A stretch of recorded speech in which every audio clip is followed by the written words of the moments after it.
嗨，各位观众朋友们，大家好，我是胡老板，欢迎来到今天的胡聊科技。今天真是满满的特斯拉新闻哦，主要也就是因为昨天呢是特斯拉的财报。好，那我们就先从大家应该是最关心的新闻开始聊，也就是年底的促销方案。对，没有错，今年的那个促销方案基本上有点提前了，从10月开始基本上就已经促销方案已经开放给大家使用了。那在美国这边呢，基本上呢推出了零利率可以购买 Model 3跟 Model Y。然后呢，你如果是有之前现有车子的朋友们，你如果有 FSD Superride 的话，它也可以免费帮你把它从旧车转换到新车上头哦。那你如果是退役军人啊，或者是现役军人的话，也有它的促销方案。然后再来呢，很多呢现有的库存车呢都有很不错的优惠哦。我在网上大概看了一下呢 ，Model Y、Model 3有些甚至可以高达4000块钱美金的折扣哦。所以有兴趣的朋友们可以赶快看看哦。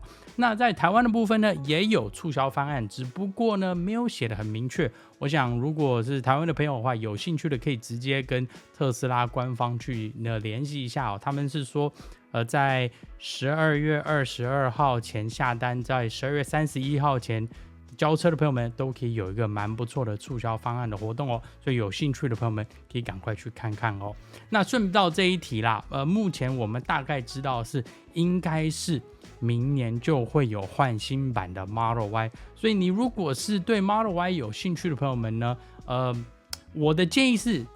车子的价钱对了你就买下去，因为改款的换新版的 Model Y 目前呢，确切时间我们并不是很清楚，但至少传闻是说已经在测试生产了。对，他们目前呢是说是测试生产在中国的上海超级工厂哦，但是车子长什么样子呢？什么的价钱呢？或者会有什么一些新的功能呢？目前我们是不清楚的。你如果对现在的 Model Y 已经很满意的朋友们呢，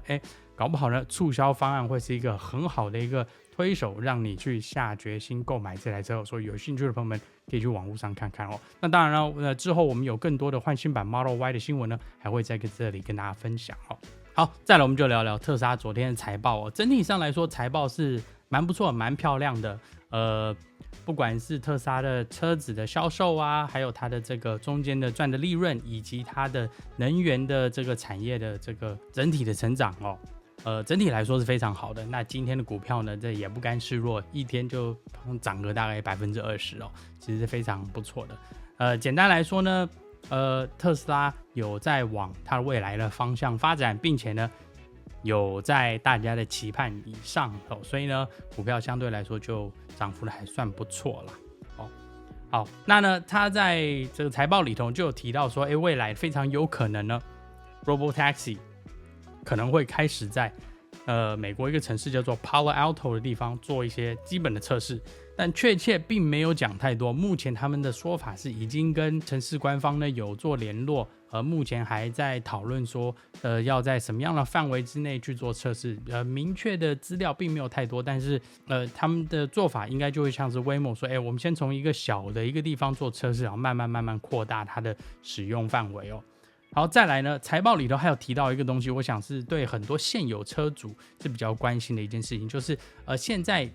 你如果是之前已经买了 Model 3或 Model Y， 但是你的里头的电脑呢还是所谓的 Hardware 3，那之前的Elon 的说法是 Hardware 3是可以达到全自动辅助驾驶的 Level 5的使用的，但是呢，最近这几天呢有一点点改口，他们的说法是如果Hardware 3没有办法达到他们的预期的话，他们会免费的帮现有 Hardware 3的车主们全部把电脑换新到 Hardware 4。对，你没有听错，他会免费的帮大家换。这也是大家之前一再就有在怀疑伊朗，是说Hardware 3的这个运算功能呢，可能没有办法达到真的可以使用在全自动辅助驾驶的系统上头。那之前呢，特斯拉一直否认这件事情，但是现在呢，可能是真的发现到是不太行了，所以他们就说，如果他们真的没有办法做到的话，未来一定会免费帮大家更换哦。所以这一点呢，对现有的车主们算是一大福音啦。那之前你如果是有加购 FSD 系统的朋友们，你也不用太担心说特斯拉好像就是不会帮你换电脑，所以这一点呢，今天已经证实说，未来系统有需要的话，它就会免费帮你换电脑哦。那再来另外一个大家比较会关心的就是在昨天的财报里头是有提到说，在明年的上半年，就是2025年的上半年呢，应该会有一个便宜版本的电动车出来。但是它这个里头的话讲的有一点点模棱两可，主要是因为它并没有确认是说是好像是一个新的车款。那目前呢，从我们的判断跟猜测，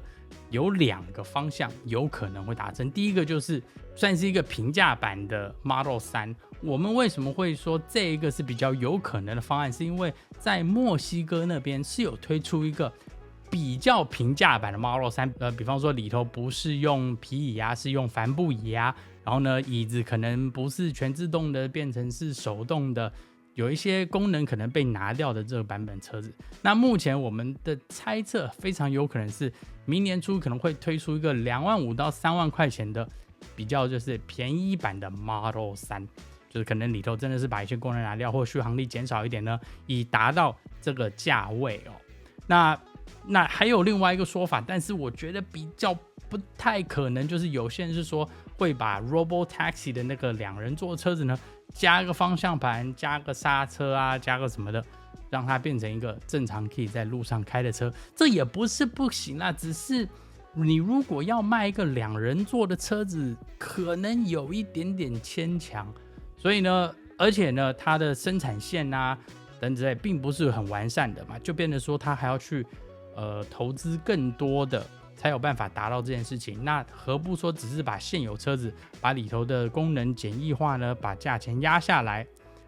就比较容易达成嘛。那为什么我们判断这个比较有可能发生？主要也是因为特斯拉的财报里头，它有讲到一个重点，现在平均的车子的成本价大概是35000块钱美金哦。那这个35000块钱，它没有针对说是哪一个车型是35000块，它是平均全部的特斯拉车子的整个生产价的成本大概是35000，那就表示说，可能比方说 Cybertruck 会贵一点，Model 3会便宜一点，那非常有可能 Model 3可能就是2万多块钱左右哦。那你想说，如果它是2万多块卖个25000、3万块，再加一个联邦政府补助的话，是不是就变得非常非常亲民呢？所以我们目前的判断是往这个方向去想，但是你永远不知道特斯拉葫芦里到底在卖什么药啦。但是我个人的猜测是，便宜版的 Model 3比较有可能快速的达到25000到3万块钱的这个价位，而且呢，以特斯拉。而且如果是 Model 3的车型，你把它压到这个价钱的话，我想，绝大部分的消费者会比较愿意去接受它，而不是说今天我推出一个2人座的25000块钱的美金的一个电动车哦，在使用上呢，可能就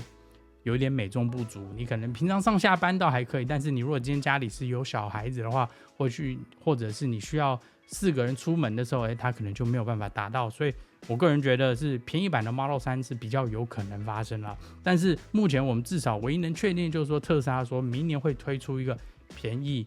价钱比较亲民的车子，但是什么样的车子呢？目前大家都只是猜测而已啦。但不管怎么样呢，它如果有办法真的推出一个25000块钱的电动车，我想对整体的那个电动车市场来讲都是一件好事啦。好了，那今天就跟大家分享到这里。大家如果有什么问题的话，听 Podcast 的朋友们可以经过 Spotify、IG 或 Facebook 发简讯给我；看 YouTube 的朋友们可以直接在下面留言哦。那今天就到这里，我是胡老板，我们下次见喽，拜拜。